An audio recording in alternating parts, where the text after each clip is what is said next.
Hello বন্ধুরা, কেমন আছো সবাই? নিশ্চয়ই ভালো আছো, আমিও ভালো আছি।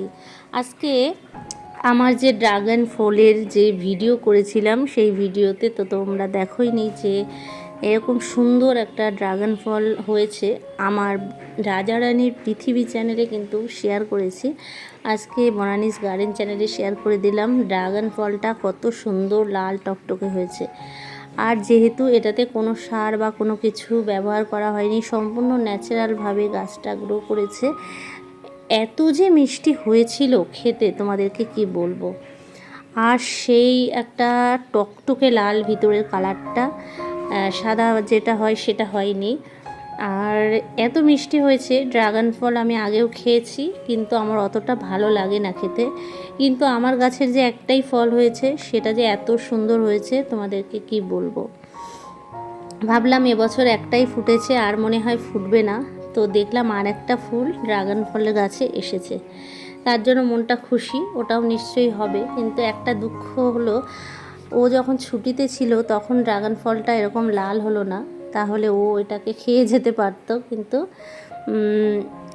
সেটা আর সম্ভব হয়নি। তার জন্য আমি এটা এমনিও মনে মনে ছিল, যেদিন প্রথম ফলটা মানে তুলবো গাছ থেকে সেদিন কিন্তু আমি আগে ঠাকুরকে দেব, তো তারপরে আমরা খাবো প্রসাদ। তো তুলবো করে তোলা হচ্ছিল না 2-3 দিন। তারপরে যেদিন তুললাম কাকতালীয়ভাবে সেদিনই ছিল বৃহস্পতিবার। আর বৃহস্পতিবার দিন ড্রাগন ফলটা তুলে মা লক্ষ্মীর পূজা করলাম, প্রসাদ হিসেবে খেলাম। আর এত সুন্দর লেগেছে যে তোমাদেরকে কি বলবো। আর একটা ফল যে হচ্ছে জানি না ওটা কেমন লাগবে খেতে, কিন্তু এটা এত ভালো লেগেছে। আর দেখো ফলের রঙটাও অসাধারণ। আমরা বাজারে যে ড্রাগনগুলো দেখি এরকম লালটাও দেখতে পাই, আর কিছু ড্রাগনের তো হালকা হালকা সবজি ভাব থাকে। ড্রাগনের অবশ্য অনেক রকমের জাত রয়েছে, সেই সব কিছুই আমি জানি না। এটা আমার শাশুড়ি মা আমাকে দিয়েছিল বাড়ি থেকে এনে 3 বছর আগে, ছোট্ট একটা ডগা মতো। তো সেটা থেকেই আমার এত বড় গাছ হয়েছে। আর তাই জন্য আমি ভেবেছিলাম হবে কি হবে না কোনো দিন, তাই আমি সেরকম যত্ন কোনো দিন করিনি। তবে আমার এখন মনে হচ্ছে আমি যদি ঠিকঠাক যত্ন করতাম তাহলে হয়তো 2 বছরেই ফলটা এসে যেত। আর এবছরের প্রথম দিকটায় যে সিজন, সেই সিজনেই হয়তো ফলটা পেতাম। একটু লেট হয়ে গেল, কারণ সেরকম কোনো দিন যত্ন করিনি। যবে ফল এসেছে তবে থেকে একটু যত্ন করেছি। এই দেখো আর একটা ফল, কি ভালো লাগছে না দেখতে। আর যখন ফুলটা ফোটে তখন তো অসাধারণ লাগে। তবে তোমাদের কি বলবো, এই ফুলটা পরাগ মিলন সেভাবে করাতে পারিনি।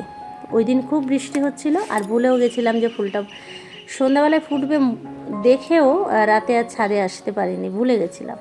সকালে মনে পড়ে বৃষ্টি গিয়ে বর্ষার মধ্যে একটু পরাগ মিলন করার চেষ্টা করেছিল, বাট সেভাবে ভালো করে হয়নি। জানি না এইটার মতো সাইজ ওটার হবে কি না। তবে আসল কথা, যে বাগান থাকে সেখানে তো সবাই পরাগ মিলন ঘটাতে পারে না, তখন সেখানে প্রাকৃতিকভাবেই তো হয়ে যায়। তো যাই হোক, দেখা যাক কেমন হয়। ওটাও যদি পারি তোমাদেরকে ভিডিও করে অবশ্যই শেয়ার করব। তোমরা যারা বাগান পছন্দ করো বা বাগান করো, কাদের কাদের বাগানে ড্রাগন গাছ রয়েছে অবশ্যই কিন্তু কমেন্ট করে জানিও। আর কত ড্রাগন তোমরা পেলে এবছর সেটাও জানিও। দেখো আমি ফলটা এখন তুলবো, কি মজা লাগে না এরকমভাবে তুলতে। নিজের বাগানের ফল একটা হোক আর যাই হোক, তার একটা আনন্দই আলাদা। আমার এই অনুভূতি তোমাদেরকে আমরা মানে বলে বোঝাতে পারবো না, প্রথম অনুভূতি এটা। আর একটা কি একটা ফল মাঝখানে হয়েছিল না, উচ্ছে হয়েছে ছাদে। আর একটা কি হয়েছিল ওটা মনে পড়ছে না। তবে ড্রাগনটা পেয়ে আমি খুব খুশি জানো। আমার মনে হচ্ছে এবার 3-4টে আরও ইয়েতে আর কি আমি ড্রাগন লাগাবো। আর আমি এখন ক্যামেরাটা সেট করে নিচ্ছি, কারণ ওখানে ওইভাবে তোলা যাচ্ছে না, বেশ শক্ত। আর তার জন্য ক্যামেরাটা সেট করে আমি আর কি যাতে দেখা যায় তার জন্য চেষ্টা করছি। আর এই পাশে একটা বস্তা দেখতে পাচ্ছ, ওটাতে কি লাগিয়েছি জানো? আমি ঠাকুমাকে দেখতে গিয়েছিলাম গ্রামের বাড়ি। প্রসঙ্গত বলি, সেদিন আমার ঠাকুমা মারা গেছেন, খুবই দুঃখের। তো যাই হোক, সেখান থেকে ঘাটকলের চারা নিয়ে এসেছিলাম, মানে ঘাটকল গাছ গোড়া শুদ্ধ, সেই গোড়াটা ওখানে পুঁতে দিয়েছি, সেটাই এটা।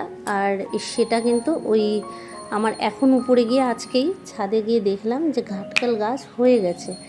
ওর যে গোড়াগুলো ওগুলো একটু কেটে কেটে গেছিলো, তাও ঘাটকাল গাছ খুব ভালোভাবে কিন্তু বেরিয়েছে। তো ওটাই এখন অনেকটা হবে, মাঝে মধ্যে খাওয়াও যাবে। তো ফলটা তুলে নিলাম। ভালো লাগলে সাবস্ক্রাইব করে পাশে থেকো। টাটা।